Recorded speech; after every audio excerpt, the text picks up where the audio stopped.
Masjid al-Aqsa is an important holy site in Islam, located in the Old City of Jerusalem in Palestine. Its name translates literally as the farthest mosque.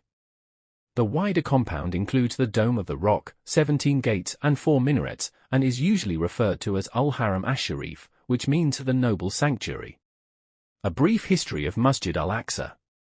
Originally, the building was constructed as a small prayer house, but in 705 CE it was rebuilt and made bigger by the Umayyad Caliph Abd al-Malik and his son al-Walid. An earthquake completely destroyed the mosque in 746 and again in 1033, and each time the mosque was rebuilt. Various ruling dynasties of the Islamic Caliphate built additions to the mosque and surrounding area, including the famous dome, facade, minbar, minarets and the inside of the mosque. During the Crusades, Jerusalem was captured in 1099 and Masjid al-Aqsa was used as a palace unit. It was recaptured by Saladin, the first Sultan of Egypt and Syria, in 1187. The mosque continued to undergo renovations and additions at the behest of the Ayyubid dynasty, the Mamluk Sultanate, spanning Egypt, the Levant and Hejaz, the Ottoman Empire, the Supreme Muslim Council, and Jordan.